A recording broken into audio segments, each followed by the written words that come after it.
আমাদের এই রথযাত্রাটি আজকে কয়েক বছর যাবৎ চরভাঙ্গায় এই মন্দির থেকে গর্ণিতা মন্দির পর্যন্ত রথযাত্রাটি অনুষ্ঠিত হয়।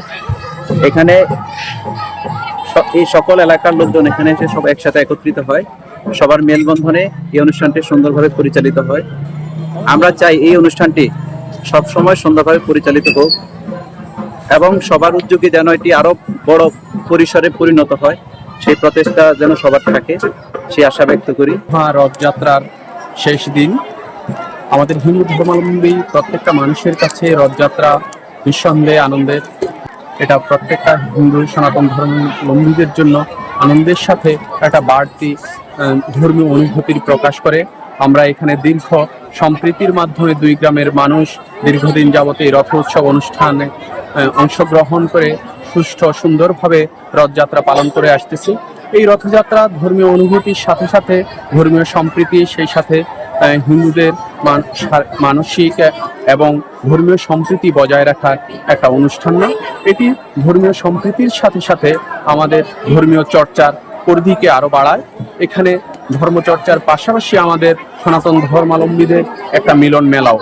এই মিলন মেলায় সামিল হতে পেরে আমি নিজেকে অত্যন্ত গর্বিত মনে করছি। আমরা তো নদী ভাঙতি মানুষ, নদী ভাঙার কারণে এক একজন এক এক জায়গায় চলে গেছি।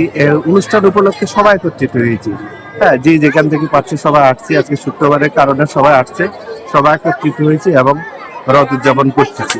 ছোটবেলা নিজে বাপের দেশে রথযাত্রা দেখছি, এখন বহু বছর পরে আবার নতুন করে রথযাত্রা দেখতে আসছি। সবার একসাথে দেখছি, ছোটবেলায় দেখছি, এখন আবার নতুন করে সবাইকে দেখছি। সবার মঙ্গল কামনা করি, সবাই যেন ভালো থাকে। আমার রথযাত্রা খুব ভালো লাগে, সবাই মিলে রথযাত্রা টেনে নিয়ে যাচ্ছি। আমি চাই যাতে সবাইকে জগন্নাথ ঠাকুর মঙ্গল করে। এই রথযাত্রা হচ্ছে দক্ষিণ চরভুরিবি থেকে চরভাঙ্গার দুই গ্রামের একটা মিলন মেলা।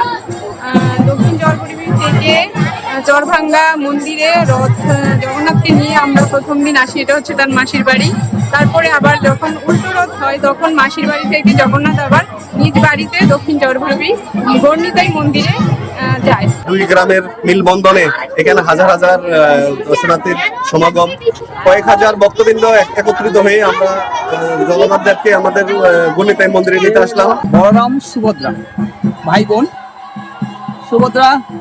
সুভদ্রাকে নিয়ে রথে তারা আরোহণ করে গুন্ডিচাতে তারা গিয়েছিলেন।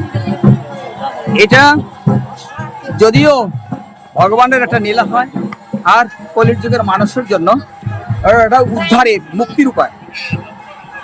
কলির যুগের মানুষ যদি ভক্তি সহকারে রথ পালন করে, রথের রশি টানে, জগন্নাথ দর্শন করে, জগন্নাথকে ভোগ দেয়, তাহলে পরকালে তার মুক্তির একটা পথ প্রসারিত হয়। তাই এই কলিতে জগন্নাথের রথযাত্রা এত পবিত্র এবং উত্তম সবাই করে।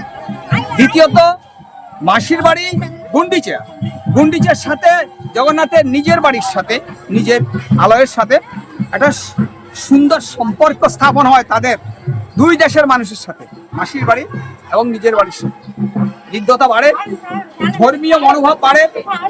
এমনি ভাবে ভগবান লীলা করে কলির জীবকে উদ্ধার করার জন্য ভগবান যুগে যুগে তিনি অবতীর্ণ হন। এখানে প্রায় 1 কিলোমিটার বিস্তৃত এরিয়ার ভিতরে তারা এখানকে রথে নিয়ে যাচ্ছে। এখানকার হিন্দু মুসলিম যারা সবাই সম্প্রীতি বজায় রেখে তারা সুন্দর তাদের অনুষ্ঠান উদযাপন করতেছে।